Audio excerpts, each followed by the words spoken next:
Masechet Sukkah résumé du Daf Mem Aleph. La Gemara termine de traiter le sujet qui avait déjà été entamé dans le Daf précédent, ce qui concerne le transfert de la Kedusha des fruits de la Shemitah. Est-ce que ça ne peut se faire que par une vente ou même ça peut se faire par cœur, par la bouche?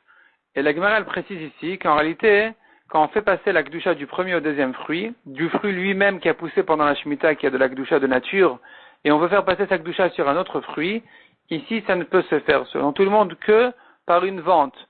Mais quand on veut faire passer la Kedusha du deuxième au troisième fruit, c'est là où se rapporte la marloquette entre les Amoraïm, si ça peut se faire que par une vente ou ça peut se faire même par cœur. Mishnah suivante.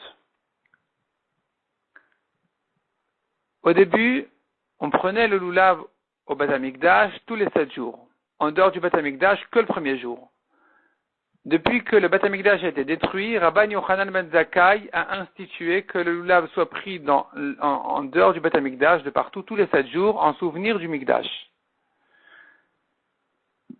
La Gemara dit quelle est la raison de ce souvenir-là, c'est parce qu'on voit dans les Psukim qu'il faut faire des choses en souvenir du Beth Amikdash pour prouver que on s'intéresse à lui, la destruction nous préoccupe. Et donc, en souvenir du Beth Amikdash, on a fait cette takana tous les 7 jours, la mitzvah tout Sukkot, la mitzvah du lulav. Deuxièmement, Rabban Yochanan ben Zakkai a institué aussi que le 16 Nissan, qui est le jour du Homer, eh bien, il soit interdit de manger de la nouvelle récolte, depuis la destruction du Beth Amikdash. Comment ça se fait? C'est quoi la raison? La Gemara donne 2 explications. Soit Minatora, c'était permis depuis le matin, parce que du temps du Beth Amikdash, il est interdit de manger la nouvelle récolte jusqu'à ce qu'on fasse l'offrande du Homer. Et ça se fait au courant de la journée du 16 Nissan. Dès que le Homer a été fait, il est permis de manger de la nouvelle récolte. Tant qu'il n'a pas été fait, c'est interdit. Quand le Beth Amikdash a été détruit, la nouvelle récolte est permise depuis le matin parce que de toute façon, il n'y a pas de Homer à faire. Malgré tout, ici, Rabban Yochanan a institué d'interdire ce jour-là, entièrement, parce que on craint que les gens, quand le Beth Amikdash sera construit, vont se souvenir qu'on avait l'habitude de manger les années précédentes, qui étaient en fait du temps où le Beth Amikdash n'était pas là. On mangeait de la nouvelle récolte depuis le matin, et donc, ils vont croire que c'est permis même du temps du Beth Amikdash alors que c'est interdit, tant qu'on n'a pas fait le Homer. C'est pour ça que Rabban Yochanan interdit toute la journée de manière à ne pas en arriver à une situation où il est interdit du temps du Beth Amikdash de manger, du troisième Beth Amikdash, de manger de la nouvelle récolte parce que le Homer n'a pas encore été fait. Et la Gemara donne des cas précis où ça pourrait même le Korban Homer pourrait se retarder jusqu'au soir même pratiquement.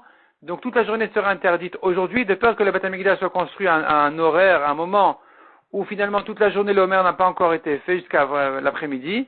Et donc c'est pour ça qu'il faut interdire dès maintenant, depuis jusqu'au soir.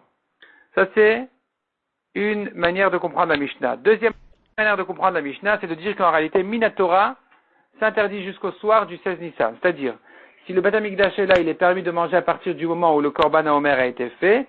Mais si on n'a pas de Korban Homer, eh bien jusqu'au soir il est encore interdit Minatora de manger de la nouvelle récolte. Et c'est ça ce que Rabban Yochanan ben Zakkai a institué, c'est-à-dire il a enseigné qu'il est interdit Minatora de le faire, de manger de la nouvelle récolte jusqu'au soir. Mishnah suivante. Le premier Yom Tov de Sukkot qui est tombé un Shabbat, eh bien les gens donc pendant Shabbat ils faisaient la mitzvah du lulav, mais ils n'avaient pas le droit d'amener leur lulav au Beth Knesset, donc ils l'amenaient vendredi. Le lendemain, chacun reconnaît le sien au Beth Knesset, il le prend, pourquoi il faut reconnaître le sien? Parce qu'on ne peut pas faire la mitzvah le premier jour de Sukkot avec un lulav qui ne lui appartient pas. Rabbi aussi ajoute, quelqu'un qui s'est trompé pendant Shabbat de Sukkot, le premier Yom Tov, et qui a porté son lulav au Reshut Harabim, il n'est pas tour de Korban, parce qu'il l'a fait en pensant faire une mitzvah. C'est-à-dire il était perturbé par la mitzvah, dans ce cas-là, il n'est pas tour de Korban.